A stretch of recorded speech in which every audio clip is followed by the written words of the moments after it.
Okay, so business stuff today. Regular hours tomorrow for me. I'll probably be available before this. If anybody, if that works, 11:30, I'll probably be available. Friday, I'll be around till noon. If it works to come a little later, I can stay a little later. You just gotta let me know so I don't leave.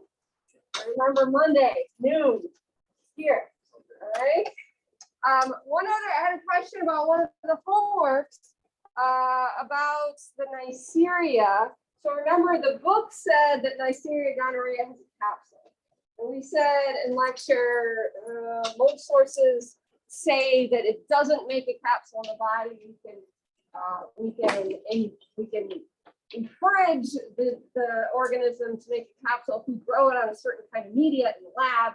But we think that it doesn't when it's in the host. So for that one homework question, again, the book says it makes a capsule. So hopefully that's not too confusing. I wanted to just call your attention there. And I'm stoked. This is our last lecture. Hopefully you're excited too. I hopefully will be able to get through everything that I plan to get through today.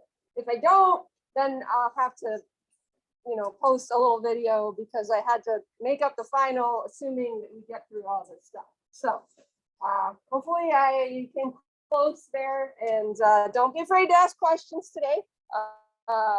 Hopefully there'll be time for that too. But all right. So anything else going forward that we need to address? Remember, your homework is due. It's not a lot of homework, I don't think, that's due Monday, but your last homework is due.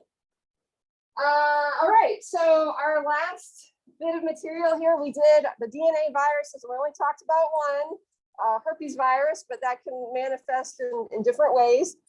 We talked about that last time. So this I want to finish with 4 different RNA viruses. So we'll start with influenza virus, then we'll go to HIV, causative agent of AIDS. We'll talk about rabies kind of briefly, and talk about coronavirus a little briefly as well, just with some kind of updates, because I know everybody's kind of sick of hearing about that. So hopefully we'll get through all that. Orthomyxovirus, or the family name is Retroviridae. So again, we either call these orthomyxoviruses or just influenza viruses. You see that there's quite a lot of different ones. In humans, there's 3 different types. So influenza A, influenza B, influenza C. Influenza A usually causes the most severe disease. B is a little bit milder, not as common. C is even less common and pretty much, again, pretty mild. So it's mostly the A, again, that we worry about. The influenza A can also infect other animals. So we'll talk about the impact that has in terms of kind of variability of the spike proteins and things. What else about this family of viruses? They are enveloped. Again, that's pretty common for viruses that infect animals, infect humans. So you can see the envelope here on that drawing. The capsid shape is kind of variable, so I'm not going to go into that. Sometimes it's helical, which is what it kind of looks like there.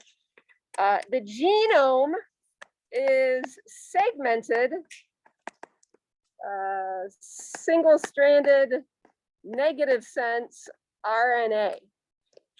Okay. So remember, if it's got a negative sense, that means it has to make its not an exact copy of itself, but its complementary strand copy of itself to make positive sense RNA, which then gets translated at the host ribosomes.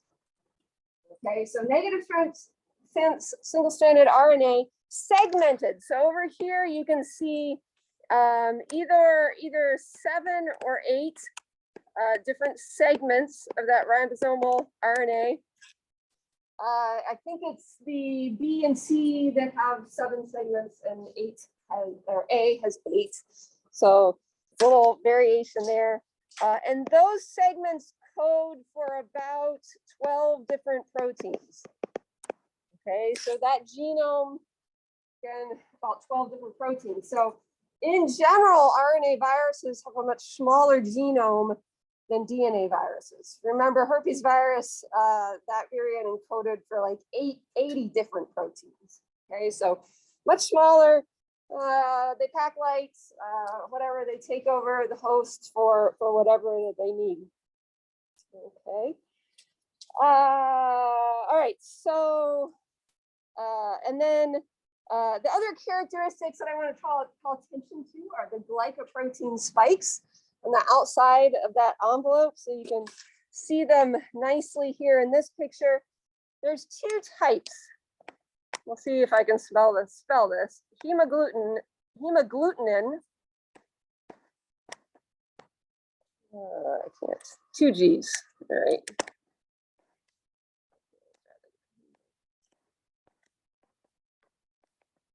Hemagglutinin, we usually abbreviate those spikes H, and neuraminidase.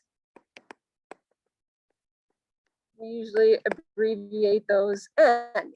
Okay, so the hemagglutinin spikes are the red ones on that graphic there. Those are important for attachment and entry, or we'll say attachment and fusion to the host cell.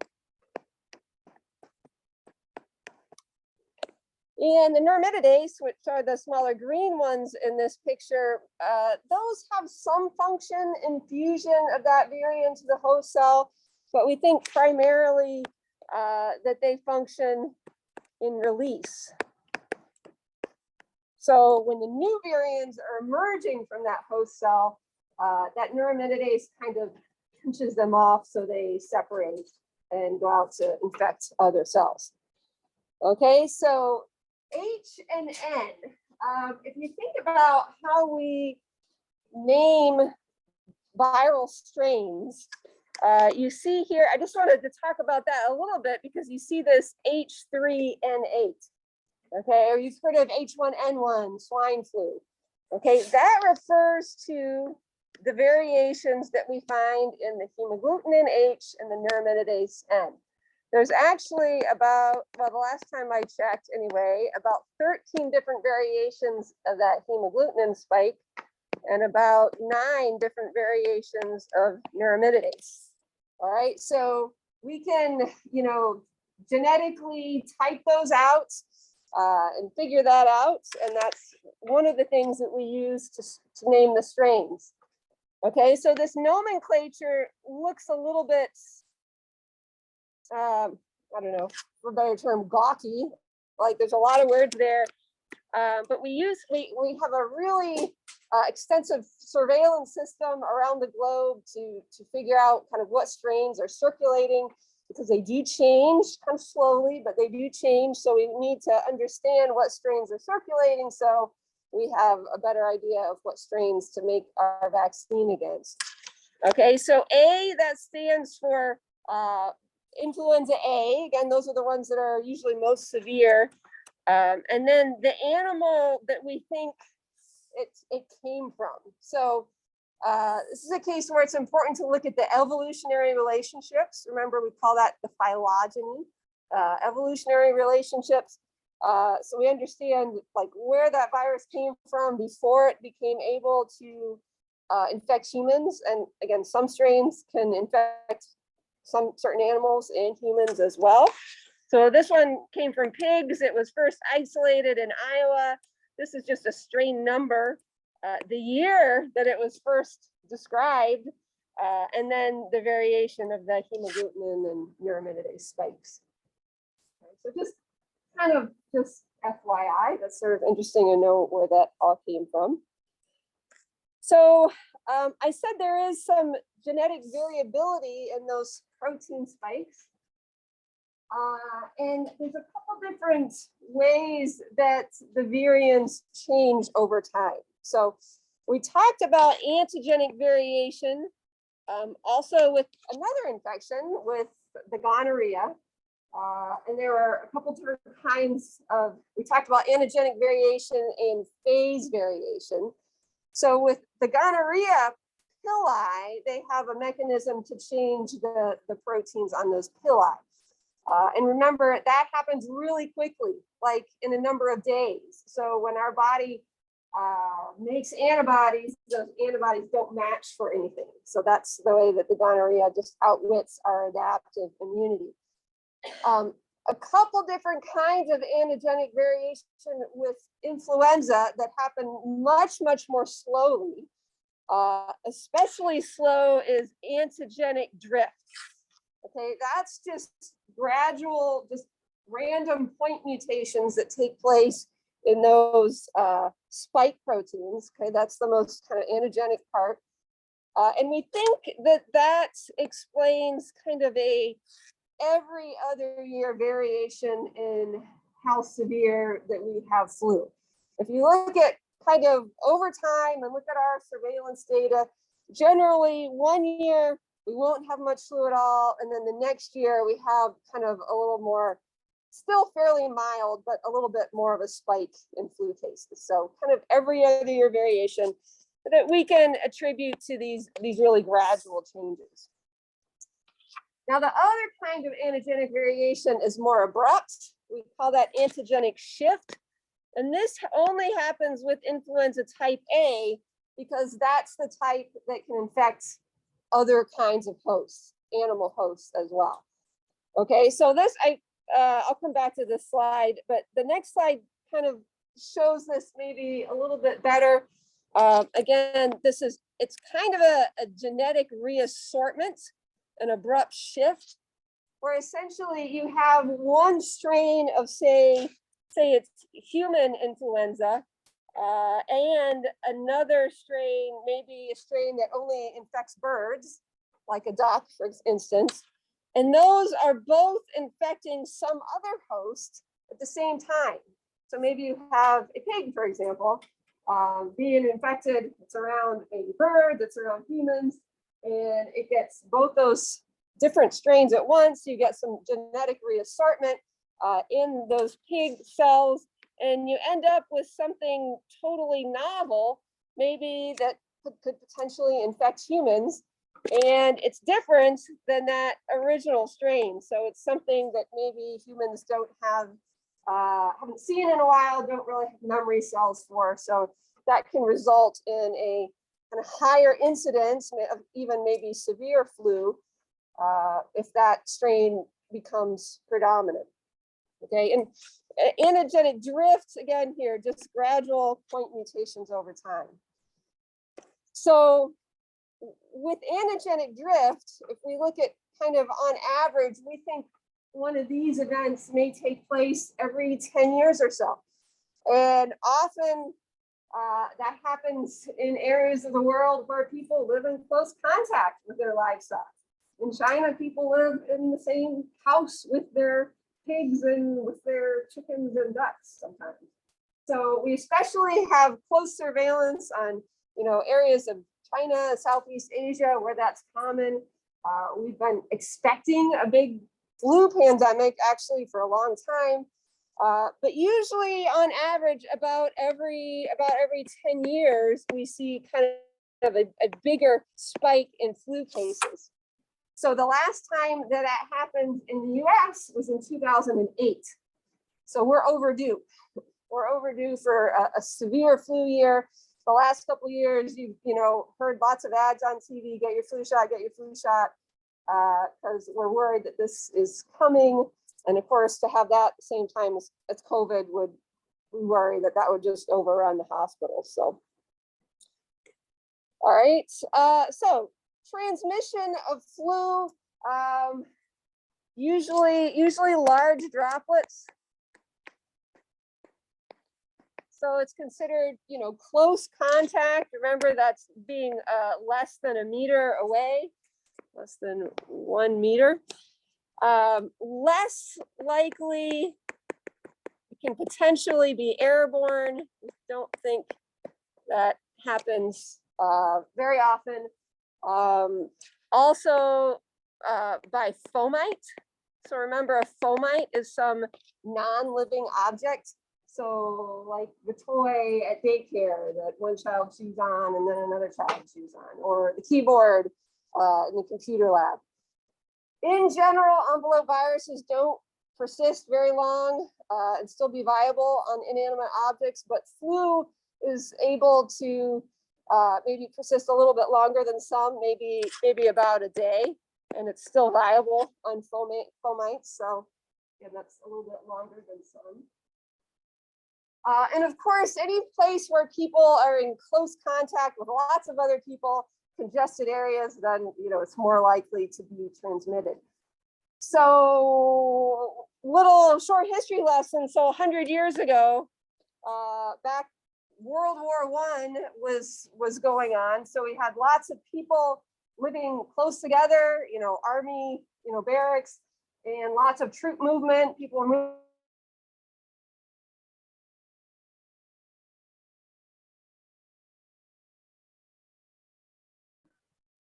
Strain of flu to persist and be dispersed all over the world. It's estimated that somewhere between a third to half of the population was infected with this flu strain, and it had about a 5% mortality. So that's way higher than what we normally see with flu. This was not a run-of-the-mill flu strain. With this strain, patients often bled from their noses. It commonly went into bacterial pneumonia. Of course, that's before we had antibiotics. They were actually really good at treating bacterial pneumonia because they would harvest antibodies from animals. Okay, when they got overrun like this, though, they didn't have time to harvest antibodies from animals. So the pneumonia was a problem. There were neurological complications, even after the rest of their symptoms had gotten better. So this was just a strain like we have not seen since. And obviously we hope we don't see again. Worldwide, it's estimated that 50 million people died. In the US, they're putting that number at like 600,000. So we've surpassed that with COVID now. Of course, population was a lot less then. And the really scary thing is that it was people in their prime that were more likely to have severe flu and more likely to die. They think that had something to do with people a little bit older might have had seen something similar in their life and be able to mount some antibodies. And it was part of the inflammatory response, just an overwhelming inflammatory response. So people kind of in their prime had a larger inflammatory response, and that probably contributed to mortality. So we thought for a long time that this was due to some antigenic shift. We traced it back to the first case being in Kansas. So the whole Spanish flu thing was a real misnomer. We think that probably, though, it was just some kind of gradual change where a strain that probably infected a bird just kind of gradually was able to be effective to humans. Okay, so if that interests you, there's a really great book, The Great Influenza. It's a pretty thick book, but it talks all about just medical research up to that time in the US and what that was like, and just describes the pandemic and what it looked like. It's just a good source. So if you have time over the summer and you're interested, that's something to look at. Most of you probably had flu. So you know what the clinical disease generally looks like. Usually you have about a 2-day incubation. So remember, patients don't show any symptoms during the incubation phase, but you're exposed, and then a couple days later you start having some symptoms. Those virions bind to the respiratory tract. So this is a respiratory illness. One of my pet peeves is when somebody says, "Oh, I had the flu. I was thrown up all night." Okay, influenza, respiratory. So the symptoms that we see, things like fever, tiredness, malaise, really achy, body aches, headache, okay, chills, that sort of thing. Okay, whoops, headache. So not vomiting. Every once in a while, young kids, when they get influenza, will vomit, but usually adults don't vomit. It's just a respiratory thing, and it really knocks you on your back. A week to 10 days, leaves you just really, really super tired. So it's not fun. One of the reasons I get my flu shot every year, try to avoid that. And secondary infections are fairly common, things like ear infections or bacterial pneumonia.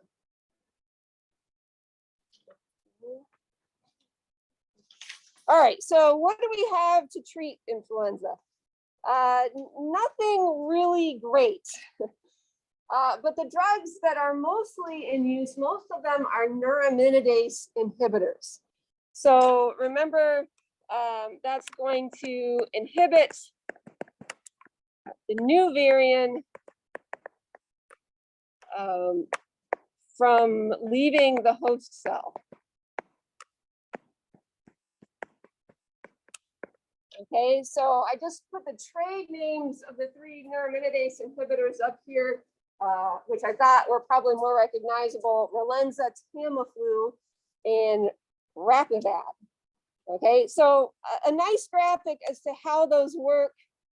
I kind of like this one. So here's the influenza virus attaching to one of our host cells. Remember, hemagglutinin receptors helping it to do that.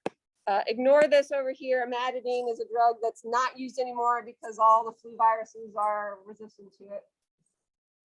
So it enters the host cell, but it tricks the host cell into endocytosing it. That endosome membrane falls off. The capsid falls away, and the viral RNA enters the host nucleus. That's actually really unusual for an RNA virus. Usually RNA viruses don't need to go in the nucleus. There's nothing in there that they need. For whatever reason, and one we'll allude to in a second, the influenza virus does. So it makes copies of its RNA from its RNA. So, and then that gets translated in the ribosomes out in the cytoplasm, and new virions are assembled, and they bud off and leave. Okay, but so what do these neuraminidase inhibitors? So this graphic calls them NAIs, neuraminidase inhibitors. They're supposed to inhibit the release of virions, and sometimes they don't do a great job of that. Sometimes they're a little sticky to that host cell. Oftentimes they do detach, but when they do, they tend to make those virus particles clump together. And remember, a lot of aspects of our immunity is better at detecting molecules that are bigger. So the bigger the clump is, the more chance we have of noticing it, our immune system of noticing it. Okay, so that's just kind of a nice graphic of how they work. Tamiflu is probably the one that's most in use here. Anybody can take any of these neuraminidase inhibitors. You have to go to the doctor. So they are prescription only right now. There's movement to get them over the counter, which may happen pretty soon, but as far as I know, it hasn't happened yet. And so you have to have a doctor prescribe them, and you have to start taking them within the first 2 days of symptoms. So if you start taking them after that, it kind of, the damage has already been done. The virus has already replicated, and it just doesn't do a lot of good. So you got to take them in the first 2 days of symptoms. I know that when Tamiflu first came out, it was about $100. There's a generic version now, so it's somewhere between $20 and $50. It's a little bit cheaper. And I think you have to take 2 pills a day, take it 2 times a day for 5 days. Okay. The quite big question is, how well does it work? Well, we think that there's differing studies on how well this works, but the general consensus is that it shortens symptoms by about 1 day. All right, so there's a lot of things to consider. Anybody that's in increased risk of having really severe flu, maybe has some other chronic condition, yep, maybe you want to take Tamiflu. But with any drug, there's a chance of an allergic reaction. There's side effects that are common, like nausea. So there's a lot of things to think about whether it's really worth it taking a drug that's only going to make you sick 1 less day than what normal. So they're not great. We did a new drug was approved by the FDA. I think it was just in 2018, so not very long ago. And this drug, maybe you've heard the commercials for it. It's called Xofluza. The other name of that is Baloxavir. So that's the commercial, or a flu really sucks everything out of you. And this drug works by a little different mechanism. It inhibits cap snatching. So what does that mean? So remember when, let me draw this a little bit. Let me draw this. Forget that. So when a messenger RNA leaves the nucleus, so here's a nucleus, one of our cells. We talked about this before. There's some changes that happen to eukaryotic messenger RNA that doesn't happen to prokaryotic RNA. They have a guanine cap on one end and a polyadenylation on the other end, and that kind of protects that messenger RNA transcript, protects the ends as it travels through the cytoplasm here to the small subunit of the ribosome. Okay, so it has to dock that guanine cap with the ribosome in order to start translation. So a very sneaky thing that influenza viruses do is they take this cap off of one of the host messenger RNAs and add it to their viral mRNA, so that the viral messenger RNA is more likely to get translated. Right, so that's called cap snatching. All right, so this new drug, Xofluza, tries to inhibit that cap snatching. All right, so that basically this reproduction of virions just doesn't happen as efficiently. So again, there's some conflicting studies, but this drug appears to work a little bit better, starts, cutting down on the viral load a little bit sooner, makes you feel better a little bit sooner than what it would if you took Tamiflu. There's definitely less side effects. So, maybe this will become, more popular going forward. So tends to, studies have shown maybe works a little bit better. Okay, that's kind of the short answer. All right, so other than that, most of us, we stay in bed, drink lots of fluid, take non-aspirin pain relief, so things like Tylenol or ibuprofen, not aspirin. Aspirin in kids can lead to a brain inflammation. So non-aspirin pain relief. And remember, don't go out and about until you've been fever-free for 24 hours. All right, just a couple of comments on the vaccine. On good years, the vaccine will work maybe 40 to 60%, meaning it will cut down on your chances of getting flu by 40 to 60%. So it's not a perfect vaccine. There's a lot of different varieties of it. The kind that most of us get is an inactivated virus. So that means we grow up the virus in eggs usually, and that takes a really long time. So we actually decided in February of this year what the formulation for this fall's flu vaccine is going to be. And it takes that long to make enough quantity of it. But there's different variations of the vaccine. There's kinds that aren't grown in eggs. There's an attenuated version where it seems to work a little bit better in kids, where they just breathe it in and the virus replicates in the nose, so it's a little bit colder and then not deep in the chest. There's a kind of beefed up version of the vaccine for older people.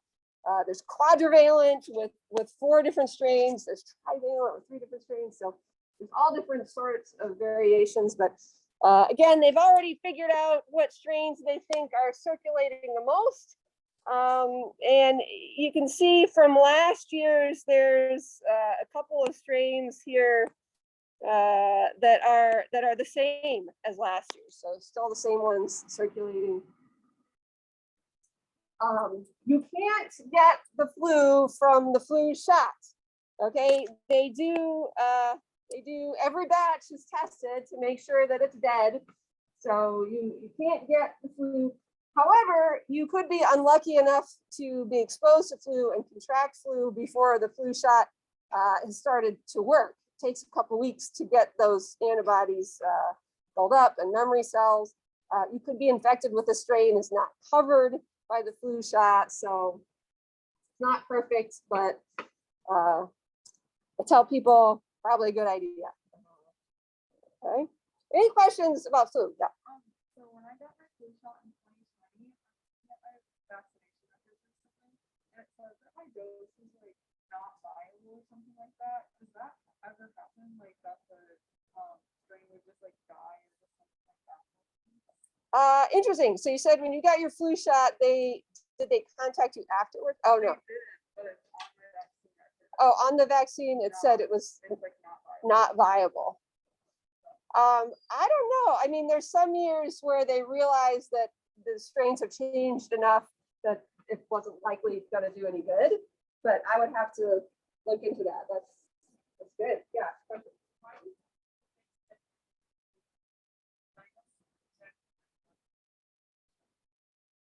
So I know after I get the flu vaccine, sometimes I'm really super sore. That's just kind of an innate, inflammation to it. I would assume that if they get a little bit of fever, that's still just kind of innate, overreaction to it. But it shouldn't be the same thing as what the flu would look like. And I can understand if people tend to have severe reactions, that definitely deters them from getting the vaccine again. But yeah, I don't know if there's something specific other than just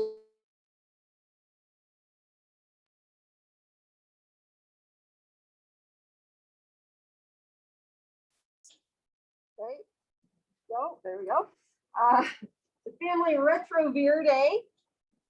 These are retroviruses, and lentivirus is the genus that HIV, human immunodeficiency virus, belongs to. And of course, that's the causative agent of AIDS. Okay, if we look at the structure of that virion, once again, it's envelope. It's a segmented plus sense single-stranded RNA. So you can see in the picture here, there's actually 2 copies of that single-stranded RNA included there, 2 segments in the genome. And also carried within that virion are 3 different proteins that are really important. So the first one is reverse transcriptase. Okay, so So any organism, any virus in Retroviridae, a retrovirus, has the ability to make reverse transcriptase. And that's an enzyme that enables the virion to take its single-stranded RNA and to make single-stranded DNA, and then make the complementary strand of that to make double-stranded DNA. Right, so this is something that we never do, right? We never make DNA from RNA. We always use DNA as a template to make RNA or to make more copies of DNA. Okay, so that definitely, it's interesting, really. I mean, this is a single-stranded RNA virus. All it has to do is use that RNA, get read right at the ribosomes, but instead, it goes through a DNA intermediate to make more RNA, which seems really convoluted. Why would it go to the trouble of doing that? Number one, DNA is more stable, right? It makes, two copies of each other. And also because it makes itself into a DNA form, now it can integrate into the host cell chromosome. The other enzymes that are important that it carries with it, integrase.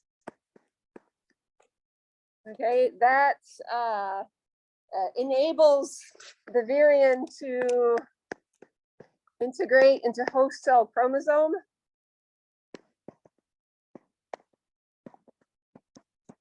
And I've got a graphic to show you that in a minute.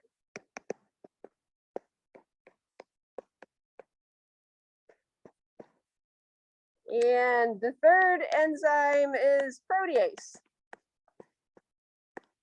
Okay. So protease actually is an enzyme that makes some cuts in some other proteins in order to activate them. So we'll say it's important for the maturation of the virion. Okay, so without those cuts being made, those proteins don't become activated, and the virion is not going to be able to kind of go on to another host cell and replicate itself. So those three enzymes, we'll look at a graphic of what they do in just a minute. Other key glycoproteins. Now this graphic is a little bit more complicated. We don't need to worry about this P24 or this P17, so ignore that. But the GP120, GP stands for glycoprotein.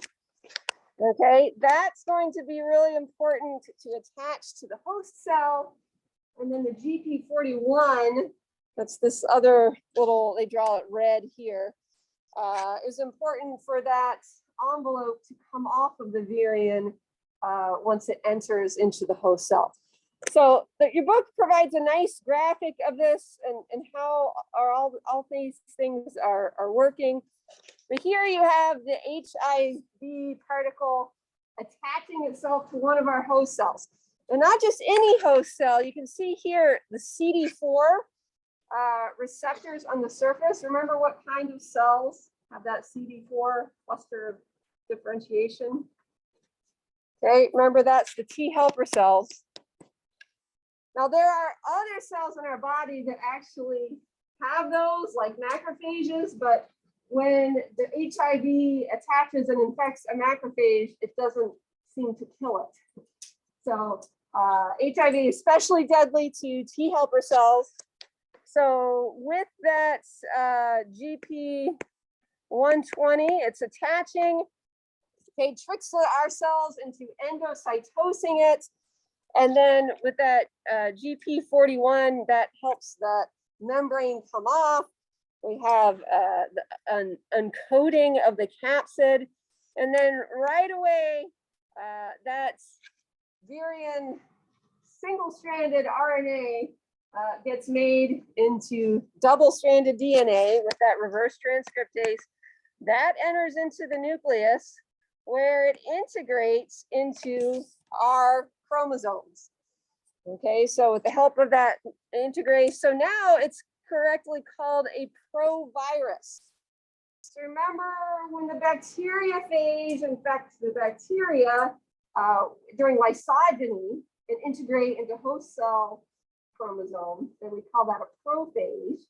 Okay, so when that happens with viruses that go latent in human cells or animal cells, we call it provirus. It can kind of hang out there for a variable period of time. Okay, it shows latency. When it gets transcribed and makes more virions, then at some point there is some protease function just to, again, make some cuts so that, those proteins are now active. That may happen after the new virion leaves the host cell. I've read some other things where that may actually happen inside of the cell, wherever that takes place. That's a detail that we're not going to worry about. So that's kind of the replication cycle of HIV. And it makes sense now to talk about treatment options for HIV, because the drugs that we have all target, well, there may be some other ones as well. Most of them target those three enzymes, okay? Either reverse transcriptase, and actually about half of them actually do target that reverse transcriptase, or integrase or protease, okay? To try to, if we can keep one of those enzymes from working, then HIV is not going to replicate. So probably the first drugs that came out in, I don't know, 90s maybe, AZT, we mentioned that one before. It's a nucleoside analog. So it's shaped in a similar way to a nucleoside. So it tricks the virus into incorporating that nucleoside into its DNA. But then because there's this azide group here, instead of that 3' hydroxyl group, it terminates the chain. Okay, so it can't add on any more nucleosides to that chain. So it should slow down replication. And you know, there's other, again, integrase inhibitors or protease inhibitors. We have a lot of these drugs now. So as long as patients stay on their, they usually, you know, take a cocktail of these, more than one, maybe 2 or 3. As long as patients stay on these, now patients have a near normal lifespan. Okay, in 1996, if a 20-year-old was diagnosed with HIV or said that they were HIV positive, they had about 20 years to live. Life expectancy was about 39. So today, a 20-year-old can be expected, as long as they stay on their drugs. As soon as they stop taking their inhibitors, then the virus can start replicating again. But as long as they stay on their drugs, again, normal lifespan. They do have some side effects, especially when patients first start taking them, you know, nausea, dizziness. Usually those side effects get better over time. Sometimes they can switch it out and try a different drug. There are some long-term side effects that are possible. But again, sometimes we've got so many of these now that they can switch them out and start taking another one. All right, so how is HIV transmitted? Very direct methods. Okay, when I can remember I was a kid when this first emerged, and you know, you'd hear on the news, oh, you might be able to get HIV from sitting on a public toilet seat or swimming in a public swimming pool. No. Okay, very direct methods, things like blood transfusions, intercourse, sharing needles, IV drug users. Mother to child, about 1/3 of babies born to HIV positive mothers are HIV positive. So not a for sure thing, a common thing. That also can be transmitted in breast milk as well. The virion doesn't survive long in the environment. It's really wimpy on a computer keyboard, for example. So we don't get any fomite transmission. Mosquitoes don't transmit it, thank goodness. That's because of the anatomy of the mosquito, actually. But it's still quite prevalent. Sub-Saharan Africa has really been decimated by this, where as many of like 5% of the people are HIV positive. But again, life expectancy, As of 2011, it was about 70, but today it's going to be near normal. Again, as long as they stay on those drugs. Those drugs are expensive. They're like $20,000 a year, probably more than that now. But we've come a long way. So if you look at the pathogenesis, like what's really going on in a patient's body, this is kind of a complicated graphic, but it's a good one. The axes on the left here, this is the units for the CD4 helper cells. So if you look at those helper cells in green, when a patient is first infected, the HIV is attacking or killing those helper cells, and their population plummets. But at the same time, there's still some of them are able to present antigen and activate the B cells and the T cells. So even though we're getting the red here is a spike in the HIV, the purple here is the antibody production. So we still get some antibody production to begin with. Again, there's clinical latency here. So, unknown amount of time. Sometimes that the HIV just kind of lie dormant for quite a while. But eventually, the CD4 cell population is getting diminished enough that we can't make new antibodies. So the antibody here is dye bombing, and eventually, right, the HIV virion number is getting high enough that patients don't die from HIV though. They die because they don't have any adaptive immune response to anything. So opportunistic pathogens, things that normally wouldn't make people sick, can actually kill them.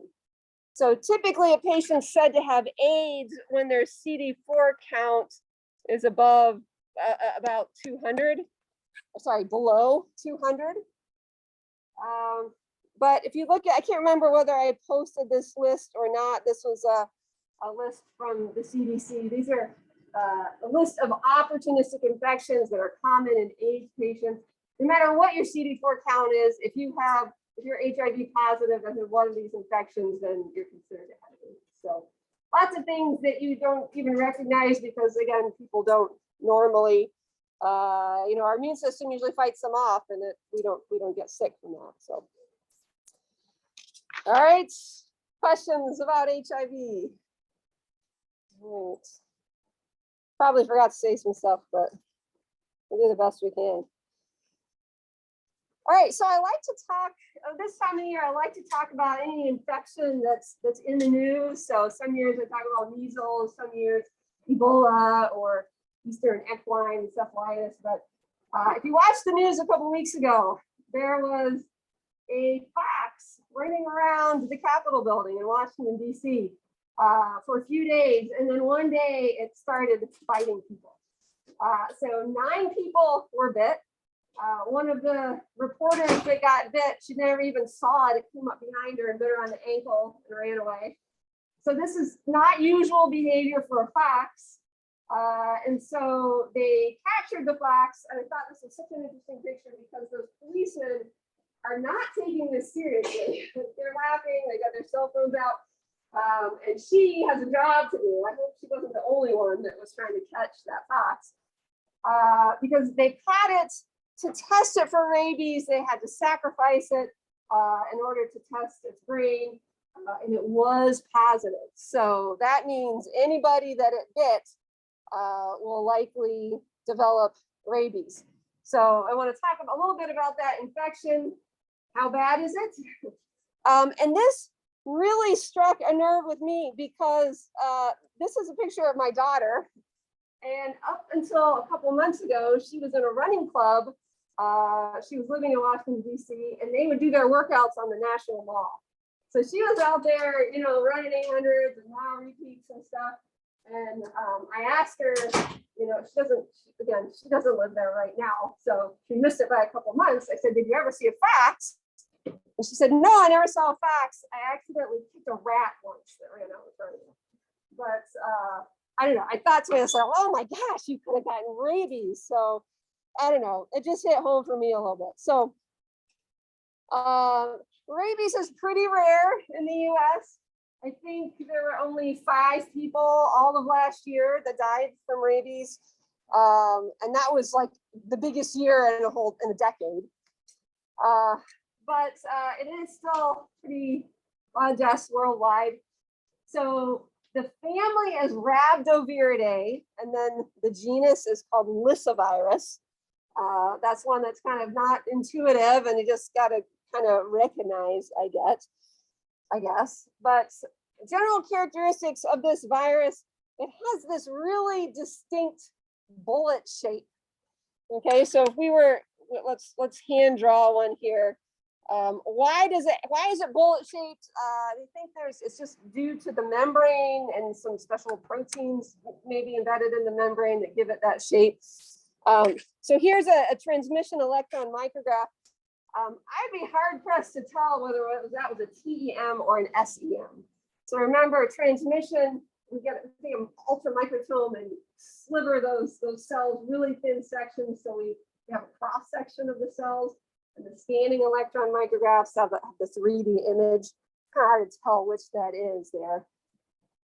So bullet-shaped virion, it's usually considered a complex shape. So remember, we had helical shapes and polyhedral or icosahedral, and then this complex that didn't really fit very well into those other shapes.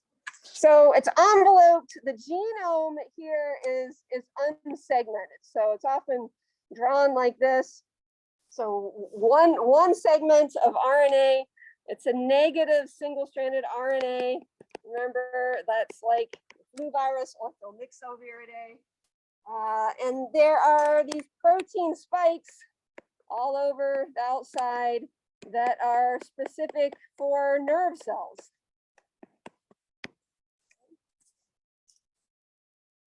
Right. So I alluded to the fact that it's still a problem worldwide. There are actually countries that don't have rabies.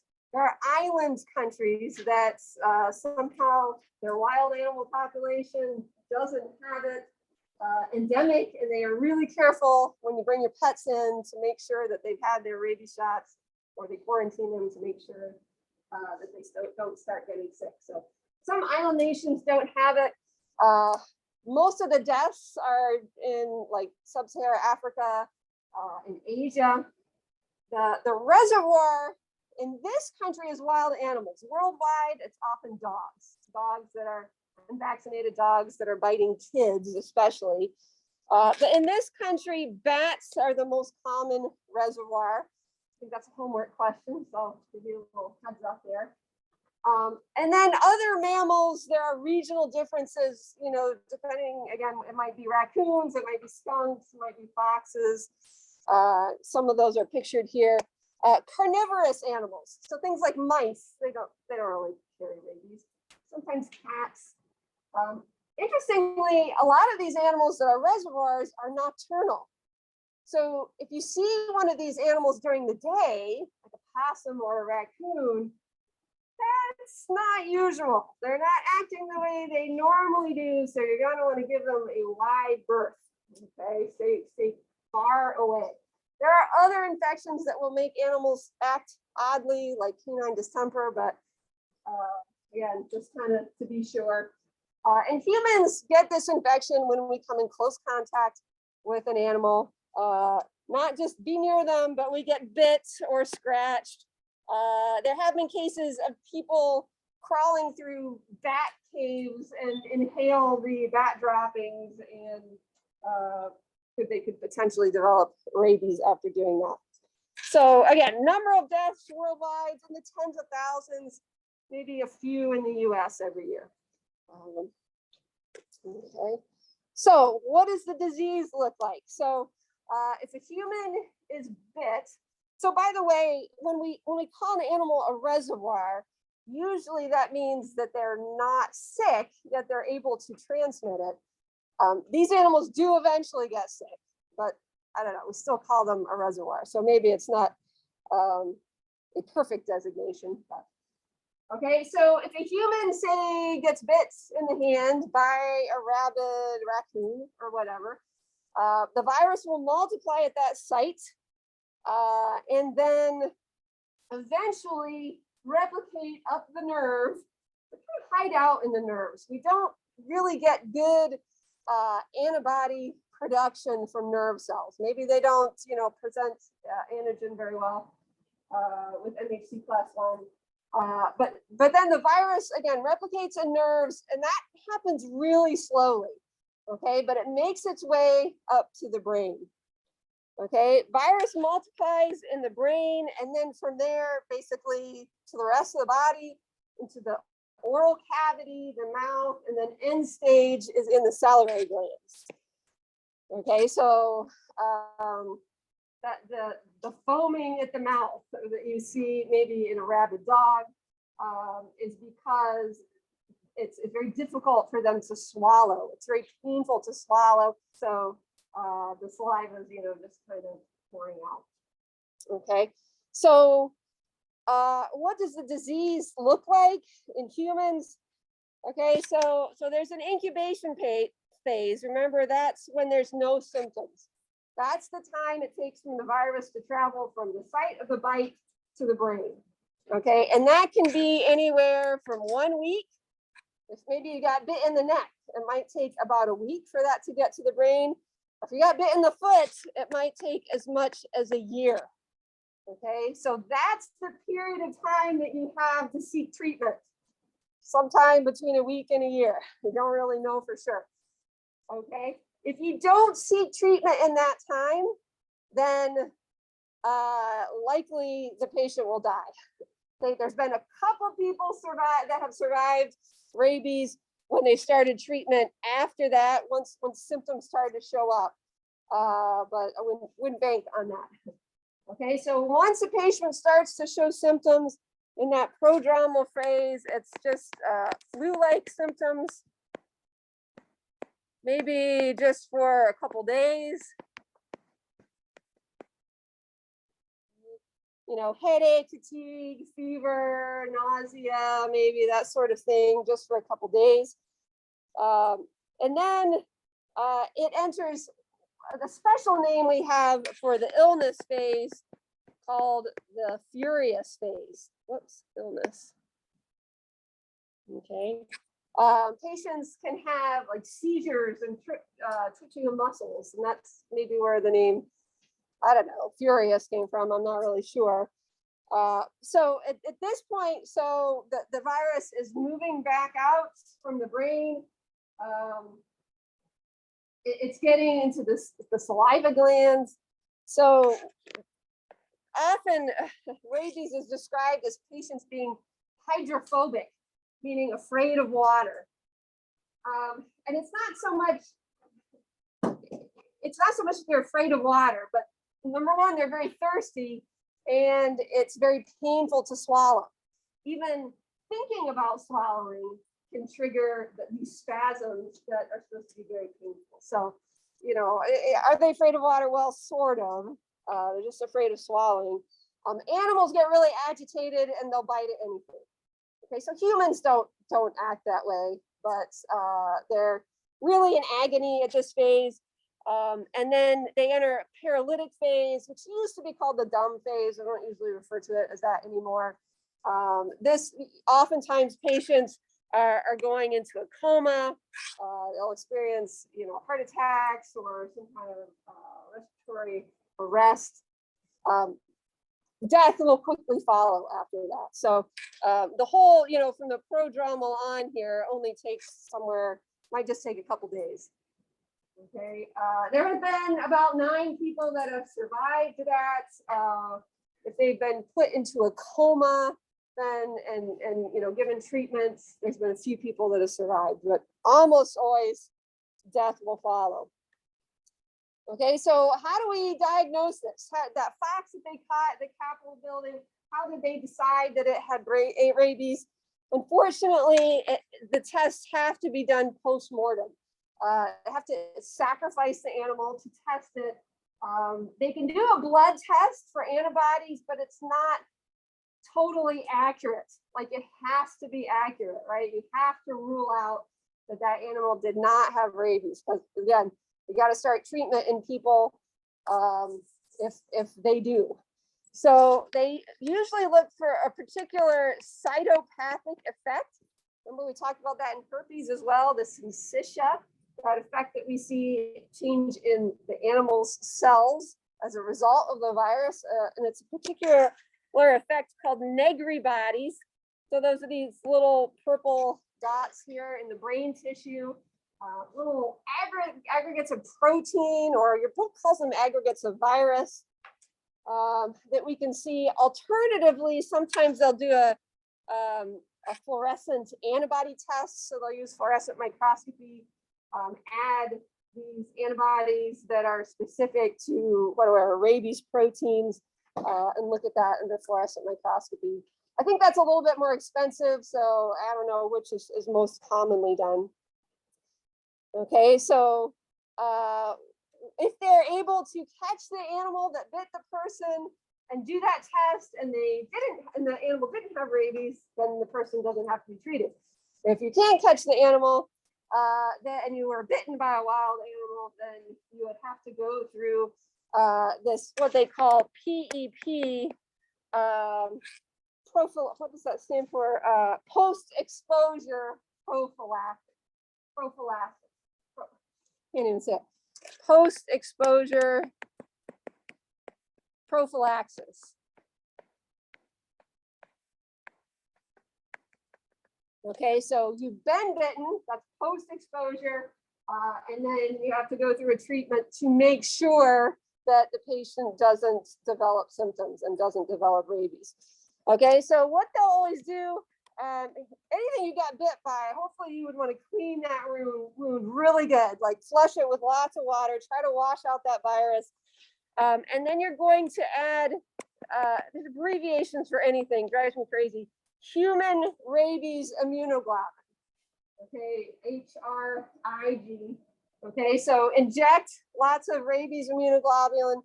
We can make that in the lab, antibodies that are going to match up with anything. And then right away you have your first vaccine injection, usually in the arm. Okay, years ago, if somebody had to have this post-exposure prophylaxis, they would give the shots in the stomach because the volume of the shot was so large that just our arm couldn't accommodate it. So it used to be much more painful than what it is now. Now we can do the shots in the arm. You do one, right the same day that you have the immunoglobulin, and then a couple more, 3 more doses over a course of 2 weeks. That vaccine, there's a couple different forms of the vaccine. The HDCV is the one that your book talks about. So we'll just go with that one. There is a newer one. It sounds like they both work just about fine. But they call it human diploid cell vaccine. It just means that the virus was grown in a cell line of human cells. And this is very effective. So close to 100% survival rate when people are treated, again, before their symptoms start. Okay. Questions about rabies? So yeah.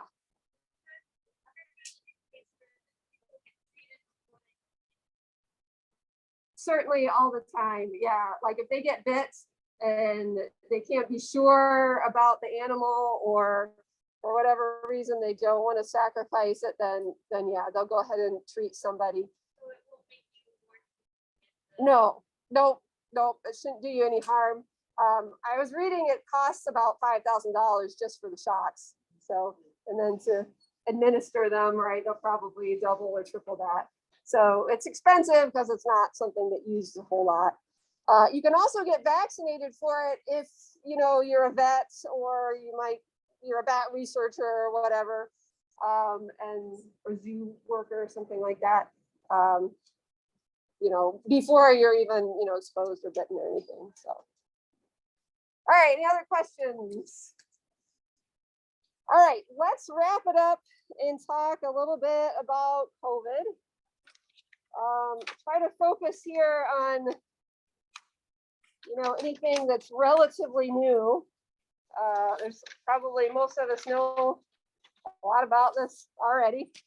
But of course, Retroviridae, this family of viruses, been around for a long time. Second leading cause of common cold. So it's been around for a while. It's a positive sense, single-stranded RNA virus. All right, so rabies and flu is negative sense. HIV, Retroviridae, positive sense. Another envelope virus, and it's zoonotic. So lots of animals get coronavirus. Infections, occasionally, maybe they can pass it to humans. We think that doesn't happen very often, that they're usually specific. But then when maybe a mutation takes place, then there can be some crossover. All right, so there has been serious coronavirus disease for at least 20 years. Around the year 2000 is when SARS-CoV was first described. That causes severe acute respiratory syndrome. And that, we don't have that anymore. That's been eradicated, and I read that we don't expect that to come back. Because that infection, people were not transmissible when they didn't have symptoms. So really got on that really quickly and were able to keep that from spreading. It had a much higher fatality rate than what COVID-19 did, so that's a good thing. MERS, that stands for Middle East Respiratory Syndrome. And that was described maybe like 10 years later or so, around 2010, 2014 maybe. That's ongoing. So mostly associated, people that get it now are associated with camels, which is an intermediate host. So we call it Middle East Respiratory Syndrome. That's where the camels are. And of course, SARS-CoV-2, when we looked at the evolutionary relationships, the phylogeny there, that new virion most closely resembled the SARS-CoV, so that's why we call it SARS-CoV-2, and that causes the infection known as COVID-19. Okay, so the name of the virus is SARS-CoV-2, and then the infection, COVID-19. All right, so if you look at that virion, it's an unsegmented genome. It actually has the longest genome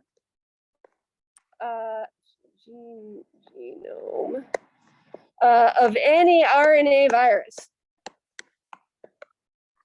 Okay, actually encodes for like 29 proteins. So it's a long genome, helical capsid. There's some structural proteins. Most important one are the spike proteins. Okay, that's the most antigenic parts of the virus, of course. Important for fusion to the host cell and attachment. And of course, the different variations that have been passed around seem to be getting more and more good at attaching to our certain kind of receptor on our host cells. Okay, so I think I'm going to skip over kind of a little the historical perspective here. I talked a little bit about severe acute respiratory syndrome, some of the hosts there.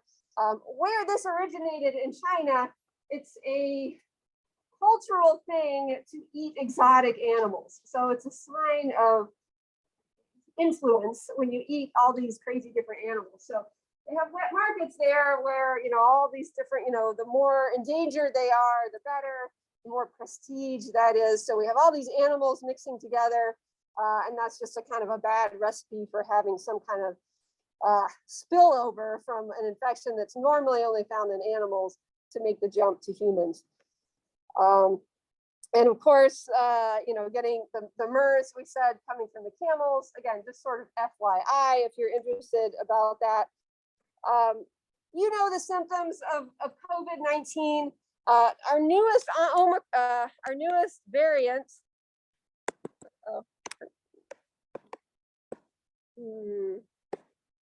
My pen ran out of ink. Okay. I'll give it a rest here for a second, maybe. Just charged it up. That's charged it. So our newest variant, the BA.2, that's the Omicron BA.2, has a little bit different symptoms. We're not seeing loss of taste and smell with the, again, this variant. This is like one that's most 95% of all the cases now. Not seeing quite the respiratory distress. It's mostly sore throat, headache, fevers, that kind of thing. Thankfully, the death rate is way slowing down. I thought for sure we'd be over 1 million by now. I just kind of look at every time I teach this class, I put up, the death rate. So it is slowing down. We are getting better at treating it. Of course, this is why we have masks on. Respiratory droplets can be airborne, can be by fomites, but not commonly. They mostly got to be pretty close to somebody. Okay, and I just want to talk a little bit with the time we have left about the different treatments that are coming out. Of course, at first we were putting everybody on ventilators. We have monoclonal antibodies. The drawback with using those is monoclonal antibodies that we have need to be kind of updated as we have different variations. One hallmark of RNA viruses is that they make lots of mistakes. So when those spike proteins are made, lots of errors made, so we get kind of a high mutation rate, and that's why we're seeing, different variations of those spike proteins. The monoclonal antibodies, you got to start those kind of early on for them to help kind of squash that early viral replication. Same way with all these drugs that you take, you got to take them early on. Once you get past maybe day 5 or so, the effects of the infection are due to our immune system kind of overreacting. Of course, you gotta, be at the doctor, you gotta get, an IV. Well, sometimes they come to your house now. So some of the drugs that we have available. So remdesivir and molnupiravir are both nucleoside analogs. Okay, so remember they kind of trick the virus into incorporating them into, making their RNA. Remdesivir was formulated for Ebola. Didn't work very well for Ebola, but we knew it was safe, so it was something that we tried pretty early on. Pretty much they're saying that they don't think really does any good. Of course, ivermectin has been shown now to be no good whatsoever. They just came out with a big study about that. But there is big hope for nucleoside analogs as being kind of a broad spectrum viral treatment to be perhaps helpful. This molnupiravir, this was just about Christmas time approved by the FDA. And this was exciting because this was the first drug that you could take in pill form. Remdesivir is by IV only. So molnupiravir works a little bit differently though. It doesn't terminate the chain like acyclovir or AZT. The virus actually incorporates these nucleoside analogs, but then when the virus makes copies of its RNA, it doesn't read those bases correctly. So it doesn't put the correct complementary base strand in there. So basically you get a huge number, sorry, my pen's not writing.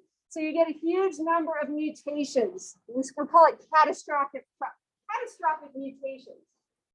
Okay, so, that's kind of a worrisome thing. We really want the virus to start mutating even faster. Like, we kind of worry about that. Of course, we wouldn't give that drug to anybody that was pregnant, that had a fetus that was rapidly growing.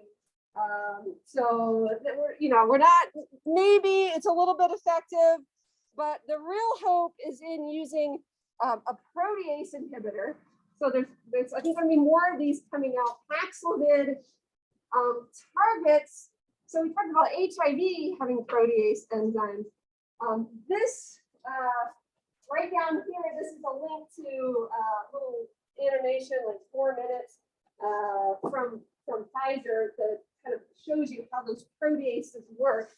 But these are the first enzymes that the cell will transcribe, and these enzymes actually cleave the RNA-dependent RNA polymerase so that it will work, okay?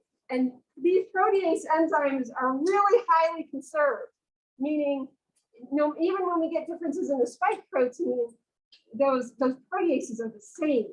So if we can target those protease enzymes so they don't work, then that's going to inhibit transcription and viral replication. So we have a lot of hope for this, and we know that it is cutting down, severe COVID disease. So I think that will be prescribed more and more in the future. Again, we have to take them early on, so we have to have good diagnosis. Vaccine, the more people would have good vaccine, the better. We're getting some good drugs to treat it. Another diagnostic tool, I didn't post this, but it just came out this week, this breathalyzer. Okay, so I don't really understand how it works, but it detects these volatile organic compounds that somebody that has a COVID infection emits in their breath. And it's like 99% effective at telling somebody they don't have COVID. So it's a nice screening tool. Like 90% effective telling them that you do. So you want to follow that up. But we're getting there. There's a lot of hope. Okay. So that came out about right. If you have questions, you can hang around. Otherwise, I'll see you Monday. I'll see you around. All right. Have a good weekend.